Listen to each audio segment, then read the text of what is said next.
This session we nicknamed internally the spicy session. So it's a little bit tongue-in-cheek. It's an opportunity for us to have a conversation and, in a sense, reverse the order. I've got a bunch of questions I'd like to ask, and I'd love to hear from you, the room, about what you think. So we do have 15 minutes, so it is going to have to be short and sharp. So when we do have something, if we can jump off or pop it in the chat or raise your hand, and we can fly through, and hopefully a lot of people will get an opportunity to participate. Essentially, I'm Alex Hooke. If you haven't met me in the other sessions, I'm the Executive Director of Advocacy and Engagement.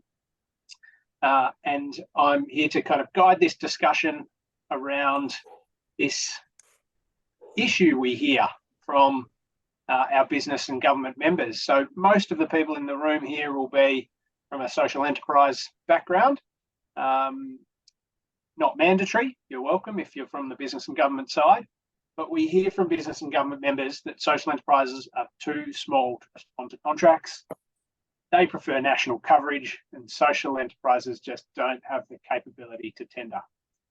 So we want to ask you, does social enterprise need to step up to solve this, or do business and government buyers need to change? Alex, can I jump in? Sorry, everybody. It's Michaela from Women Can, but I've got a really shitty voice. I think it's about the large corporates understanding the value that we can bring and adjusting their own internal process. This is a convenience issue for them. It's not necessarily, a market efficiency issue for us. So I just wanted to make that point. Great. Thanks. Convenience issue for the buyers. They should change. Yep. Scott, I can see your hand up. Yeah, I agree with that. I think it's also a bit on both. We had an experience recently where we had a 120-page contract presented to us, and we explained to them that we're a social enterprise, we don't have in-house lawyers, we're happy to add 10 grand to the price, given we're a non-for-profit, and they very quickly gave us a short-form contract. So I think it's a matter of trying to build those relationships where you're trying to build a partnership, but that needs to be come out from a partnership. We still see too many clients that treat us as a master-slave or master-servant relationship.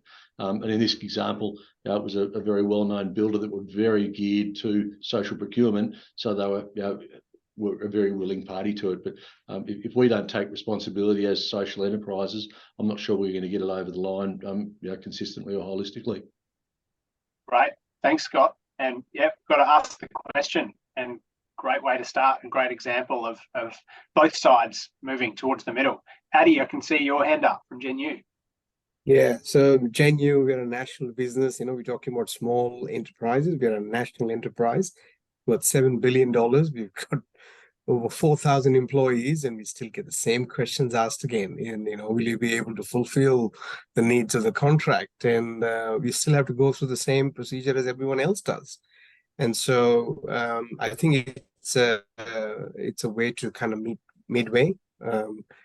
We have to let go of a few things that we might need to do, and so does business and government. I think it's a marriage, a happy marriage that needs to happen. Yeah, fantastic. And great example of a national scale social enterprise. So I was wrong. Not all social enterprises are too small to deliver nationally. Thanks, Addy. Bob, I can see your hand up.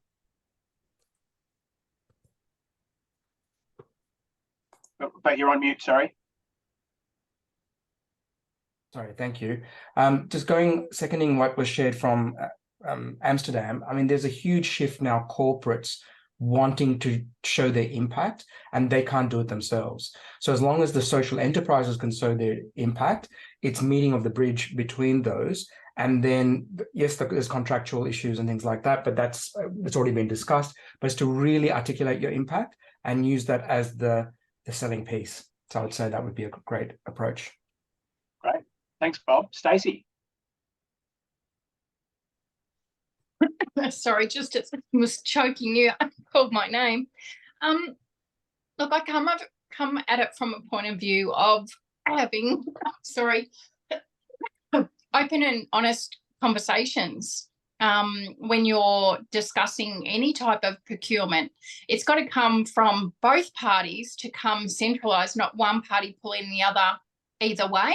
And I found that some of the larger organisations where they say, you know, do you have capacity? I say, well, what type of capacity are you looking for? So if you can start with openness and honesty and transparency, I find that the relationships are building a lot faster and they're getting a better understanding of what you can provide. Fantastic. They're not saying you can provide things that you can't, but talking about what you can. Great idea, Stacey. Thank you. We're keeping the note takers on point here with rapid fire gems of insights. Thanks, everyone. Lydia, give them the chance. But I can't hear you. Can other people hear Lydia?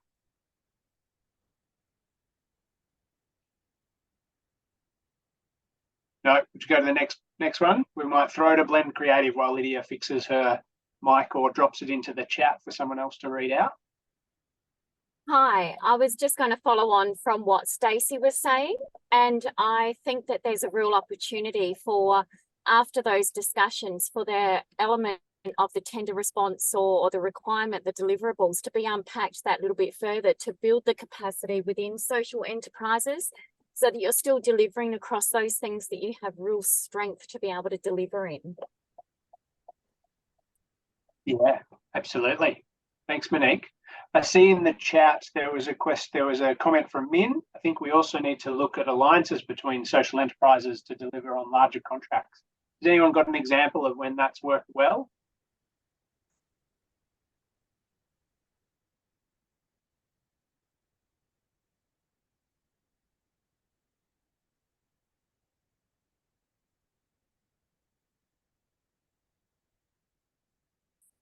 What do we need for that to come to life?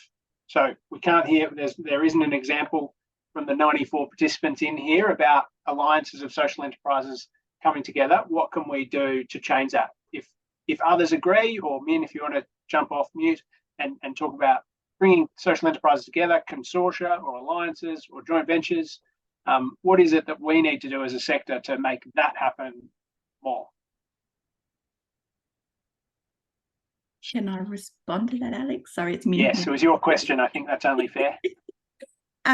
So, I mean, I think Moving Feast and, White Box, they've kind of sort of done different versions of this that have been successful. But I think, when you're looking at alliances and, collaborating, I think as long as you're purpose aligned, it generally works out. And so that's why I think building alliances through the social enterprise sector, because we all have the same, goals at heart. That's why I think it's sort of a sector where it can be quite successful. Yeah, great. An interesting tip to start on the impact side.